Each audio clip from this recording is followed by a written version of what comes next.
On va parler de risque. C'est quoi un risque? Est-ce que tu en prends dans ta vie perso ou pro? Quelles conséquences cela peut avoir sur toi et sur tes clients? Dans l'épisode d'aujourd'hui, on aborde cette mauvaise appréciation du risque, des exemples de risques indispensables à prendre, dans son métier ou dans sa vie tout simplement, de l'impact d'en prendre et des récompenses qui en découlent. Limo Entrepro, c'est le podcast pour toi professionnel expérimenté ou novice qui a besoin de changer l'image de ton métier auprès de tes clients. À chaque épisode, nous partageons ensemble un ou plusieurs sujets pour t'aider à avancer dans ton quotidien, pour qu'ils te ressemblent, qu'ils soient alignés avec tes valeurs et surtout remettre l'humain au cœur de ce métier. Alors je te remercie de ton écoute et c'est parti! Avant d'entrer dans le vif du sujet, je tiens à signaler que cet épisode m'a été inspiré par Manuel Diaz. Manuel Diaz, c'est un entrepreneur du web qui accompagne de grandes entreprises dans leur stratégie de communication et marketing et qui délivre chaque semaine une newsletter hyper inspirante. Et donc voilà pourquoi aujourd'hui je vais te parler de l'amour du risque, au-delà de ma passion pour les séries des années 80, bien évidemment. La notion de risque est quelque chose de très mal connu. On la confond souvent avec celle du danger. Sauf que le risque, c'est davantage une probabilité qu'un élément indésirable se produise et le danger, une conséquence plus ou moins grave d'une prise de risque. Aujourd'hui, face au risque, on développe plutôt un doute ou une peur qui nous empêche d'agir. Sauf qu'à bien regarder, la plupart du temps, ce qui nous arrive de bien dans la vie, c'est le résultat d'un risque qu'on a pris. Aujourd'hui, mon objectif est de te faire prendre conscience qu'un risque est un choix à faire, une opportunité qui s'offre à toi en considérant sa probabilité, ses conséquences et ses impacts. Là, tu dois te dire que c'est trop scientifique ce que je te dis. Je sais que ce ne sont pas des notions simples. Alors, pour être plus clair, je vais te présenter des exemples de risques que l'on devrait tous prendre. On va commencer par celui qui est peut-être le plus difficile pour moi, c'est de risquer le ridicule. Et oui, j'aime bien contrôler les choses, et dès que ça sort de ma zone de maîtrise, c'est vrai que j'ai un peu plus de mal à me lâcher.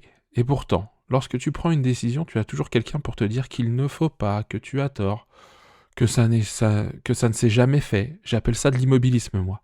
Et souvent, ce type de personne projette ses peurs à elle.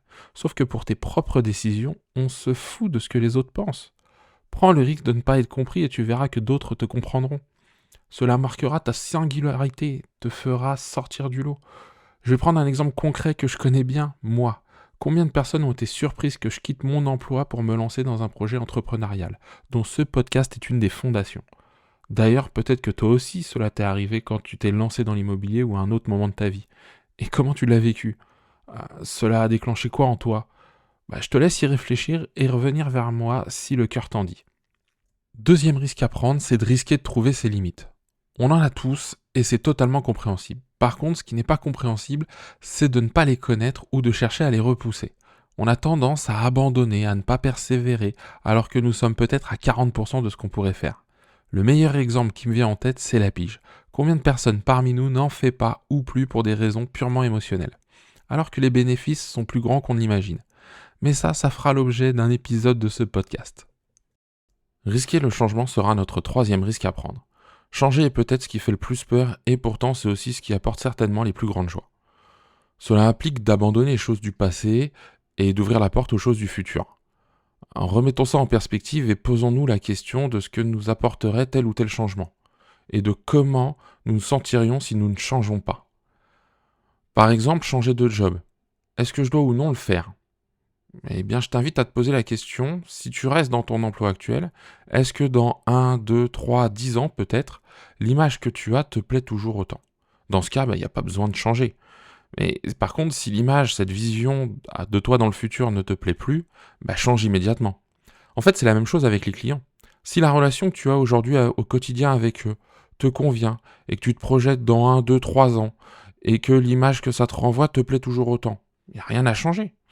En revanche, si cette image ne te convient plus, cette vision, ce que tu te vois vivre, eh bien commence à changer dès maintenant. Alors bien sûr, tu vas le faire étape par étape, pas à pas, pour que cela corresponde à l'image que tu veux obtenir, en tout cas, vivre ce que tu as besoin.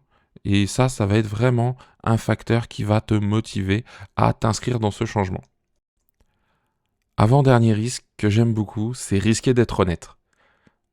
Quand j'y pense, cette phrase est complètement folle. Mais on est obligé de constater aujourd'hui qu'on préfère souvent dire des banalités, des choses convenues, plutôt que des choses honnêtes. Ce que je veux te dire, c'est qu'il s'agit d'arrêter de dire oui quand on veut dire non. D'arrêter de faire plaisir aux autres, de leur dire ce qu'ils veulent entendre, d'avoir le courage de dire ce que tu penses et d'accepter d'être différent, voire clivant.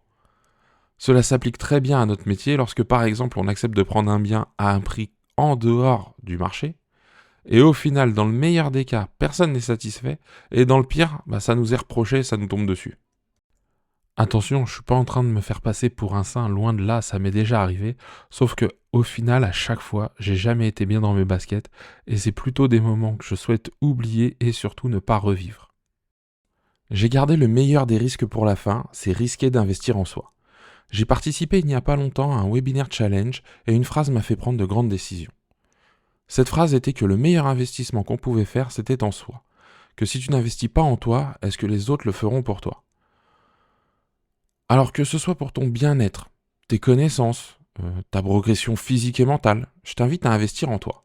Ce sera le signe de la considération que tu as pour toi et de ta pleine responsabilité dans qui tu es. Le fait de progresser est un déclencheur de satisfaction immense et d'un bonheur incroyable en fait. Mais il ne dépend que de toi. Je te le dis alors que j'ai pris conscience très récemment de ça, et si je peux te faire gagner du temps, un de mes objectifs sera atteint. Maintenant, tu as 5 exemples de risques à prendre pour toi et pour tes clients. Alors avant de te laisser, je vais te donner un dernier conseil. Il n'est pas de moi, il est de Manuel Diaz, celui qui m'a inspiré cet épisode de podcast grâce à sa newsletter. Manuel Diaz nous dit « Si la récompense est supérieure au risque, alors prends toujours le risque ». Moi, je trouve que c'est inspirant et ça me donne vraiment envie de prendre des risques. Et toi, est-ce que tu as l'amour du risque ? Si tu veux me le dire ou me partager le premier risque que tu vas prendre, je t'invite à m'envoyer un mail à limoentrepro@gmail.com ou à adhérer au groupe privé Facebook du même nom. Je te rappelle que tous les liens sont dans la description. Cet épisode touche à sa fin, j'espère qu'il t'a plu. Si c'est le cas, pense à t'abonner et à laisser un avis 5 étoiles pour permettre à ce podcast d'aller encore plus loin. Je te remercie encore des quelques minutes passées ensemble et je te donne rendez-vous la semaine prochaine pour parler d'10 mois entre pros. D'ici là, prends soin de toi et de tes clients.